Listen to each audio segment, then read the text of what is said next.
Brain ట్యూమర్స్ని అర్లీగా diagnosis చేసుకుని treatment పొందిన వాళ్ళల్లో 70% of the brain tumour patients కంప్లీట్గా క్యూర్ అయిపోతారు.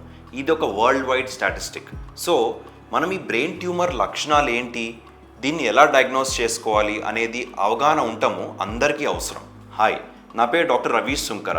నేను న్యూరోసర్జన్ ఎరీట్ హాస్పిటల్స్ హైదరాబాద్లో ప్రాక్టీస్ చేస్తున్నాను. మనం ఇవాళ బ్రెయిన్ ట్యూమర్ లక్షణాలు ఏంటి, ఈ బ్రెయిన్ ట్యూమర్ని డయాగ్నోసిస్ ఎలా చేసుకోవాలి అనే దాని మీద డిస్కస్ చేసుకుందాం.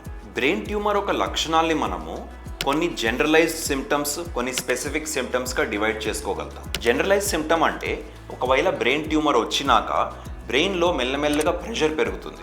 ఈ ప్రెషర్ వల్ల వచ్చే సిమ్టమ్స్ని మనం జనరలైజ్డ్ సిమ్టమ్స్ అంటాం. అలాగే కొన్ని స్పెసిఫిక్ సిమ్టమ్స్ ఉంటాయి. అంటే బ్రెయిన్ ట్యూమర్ అనేది ఒక పర్టిక్యులర్ లొకేషన్లో పెరుగుతున్నప్పుడు ఆ పర్టిక్యులర్ లొకేషన్ ఒక ఫంక్షన్ ఫస్ట్ డిస్టర్బ్ అవుతుంది.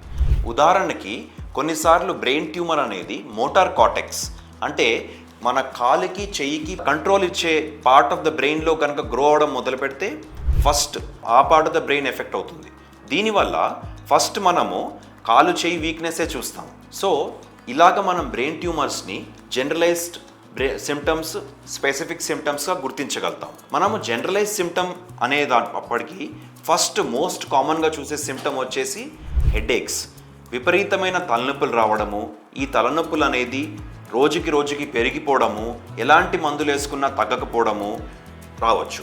తర్వాత కొంతమందిలో ఈ హెడేక్స్, ఈ తలనొప్పులతోటి వాంతులు వచ్చే సెన్సేషన్ కానీ దాని నాసియా అంటాం, అలాగే వాంతులు రావడం కానీ ఇలాంటి ప్రాబ్లమ్స్ రావచ్చు. కొంతమందిలో కంటి చూపు మసక పడిపోవడం చూస్తాం.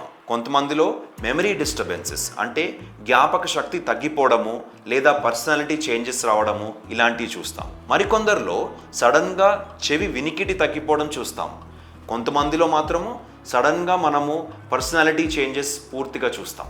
కొంతమంది పేషెంట్స్లో సడన్గా మాట పడిపోవడం చూస్తాము, అంటే మాట సరిగ్గా రాకపోవడము ఇలా చూస్తాం. కొంతమందిలో పిట్యూటరీ ట్యూమర్స్ అంటాం. వీళ్ళలో హార్మోనల్ చేంజెస్, సడన్గా థైరాయిడ్ ఇష్యూస్ రావడము లేదా నిద్ర పూర్తిగా పాడైపోవడము ఇలాంటి వేగ్ సిమ్టమ్స్ కూడా చూస్తూ ఉంటాం.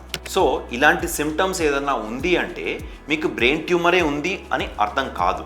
కానీ ఇలాంటి సిమ్టమ్స్ కనుక మీకుండి ఈ రోజుకు పెరిగిపోతున్నప్పుడు మీ దగ్గరలో ఉన్న డాక్టర్ని సంప్రదించి అసలు ఇలాంటి ట్యూమర్ ఏదన్నా ఉందా అని కొద్దిగా డౌట్ ఉంచుకుని పెద్దగా భయపడకుండా అట్లీస్ట్ డయాగ్నోసిస్ చేసుకోవడం చాలా అవసరం. ఇలాంటి సిమ్టమ్స్ కనుక మీకు ఉండి మీరు డాక్టర్ దగ్గరికి వెళ్తే మీ డాక్టర్లు ఎలాంటి టెస్ట్ చేస్తారు దాని గురించి మాట్లాడుకుందాం. యూజువల్గా ఇలాంటి సిమ్టమ్స్ తోటి పేషెంట్స్ మా దగ్గరికి వచ్చినప్పుడు మేము ఫస్ట్ ఫిజికల్ ఎగ్జామినేషనే చేస్తాము. అంటే కొన్ని రెగ్యులర్ టెస్ట్లు మేము ఫిజికల్గా చేసినప్పుడు మనకి ఏదైనా డౌట్ అనిపిస్తే అప్పుడే మనము ఇన్వెస్టిగేషన్స్కి వెళ్తాం.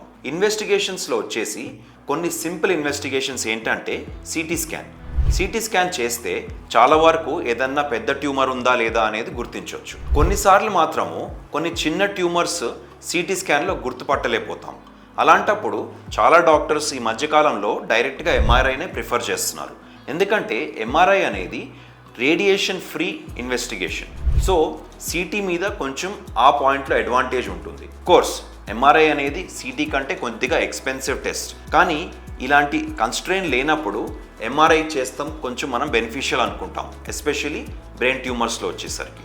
ఎందుకంటే ఎంఆర్ఐలో మనకి చిన్న ట్యూమర్స్ కూడా గుర్తుపట్టే అవకాశం చాలా ఎక్కువ ఉంటుంది. సో ఇలాంటి ఎంఆర్ఐలో కనుక మనకి బ్రెయిన్ ట్యూమర్ అనేది డయాగ్నోస్ అయినప్పుడు కొన్నిసార్లు మాత్రము కొన్ని స్పెసిఫిక్ ట్యూమర్స్లో ఇంకా additional MRI test like MRV, MRA, MR spectrography లేదా ఎంఆర్ ట్రాక్టోగ్రఫీ అని స్పెషలైజ్డ్ ఎంఆర్ఐస్ తోటి కొన్నిసార్లు డయాగ్నోసిస్ చేస్తాం. చాలా రేర్గా మనకి ఈ ట్యూమర్ సెకండరీ ట్యూమర్ లాగా అనిపించినప్పుడు పెట్ స్కాన్ అనే అడ్వైస్ కూడా చేస్తాం. సో నేను వీడియో స్టార్టింగ్లో చెప్పినట్టు ఇలాంటి సిమ్టమ్స్, బ్రెయిన్ ట్యూమర్ సిమ్టమ్స్, లక్షణాలు మనందరికీ తెలుస్తాం చాలా అవసరం.